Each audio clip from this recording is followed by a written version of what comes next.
Other developments to tell you today. Barack Obama has reportedly scrapped plans to pull all American troops out of Afghanistan before the end of his presidential term. That's according to a senior U.S. administration official.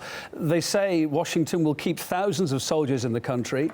Meantime, the Taliban's gaining ground in Afghanistan and Islamic State's established a foothold there.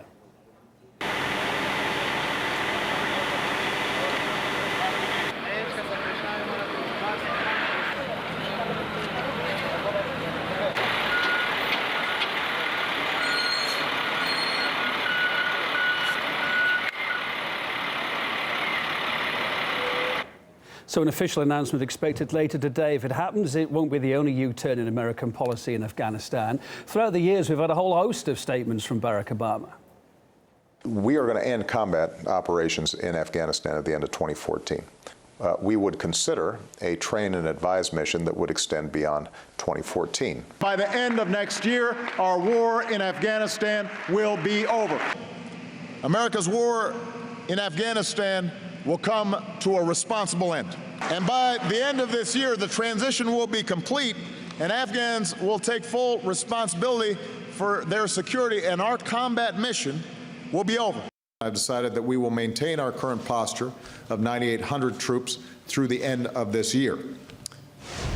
Well, they're the various statements over the various years. Yeah, things change, but let's get some thoughts on this now from Chris Bambury, political analyst, joining us live.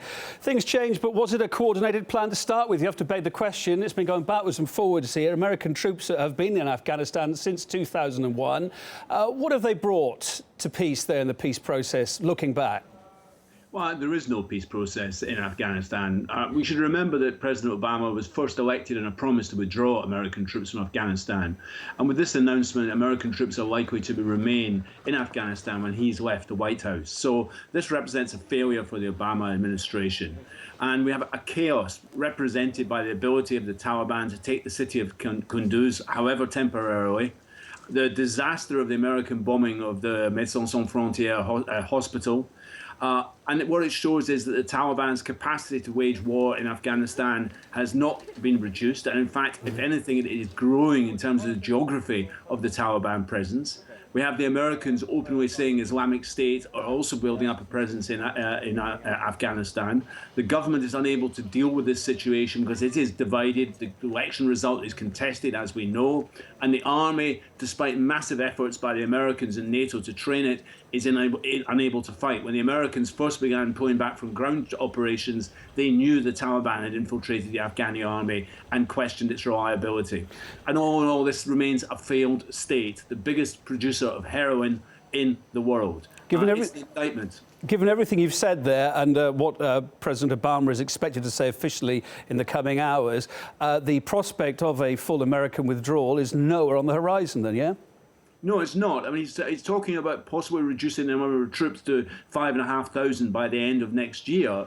But we were told that all that was going to remain was the embassy guards and some trainers with the NATO forces. And the defeat at Kunduz, and that's what it is, even though the Taliban were eventually chased out of the city, has shown, I think, in Obama that the Americans still need to be there, that the Afghani army can't deal with this situation. So that is an indictment, as I said, of the huge efforts to try and build up and train the Afghani army, that it's unable to get a handle on the security situation inside the country. So the Americans are still going to be there. They're saying they're not going to be involved in ground operations, although I doubt that. They're called in whenever necessary.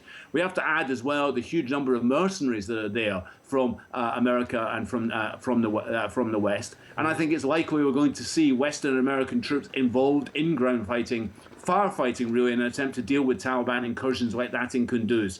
And incidentally, more drone attacks, more helicopter attacks like that on the hospital in Kunduz, further civilian casualties, fueling support for the Taliban on the ground, because every civilian death from a drone strike or an airstrike brings up resentment of the American presence. All this is really, something of a recipe for a disaster. And the history is not going to prove very kind for President Obama in regards to his efforts in Afghanistan. Yeah, you talked about Kunduz there and this big surge forward in the Taliban there in the last week or so. The White House, of course, they went on to apologise for that deadly bombing of that hospital. Let's listen to that and come straight back.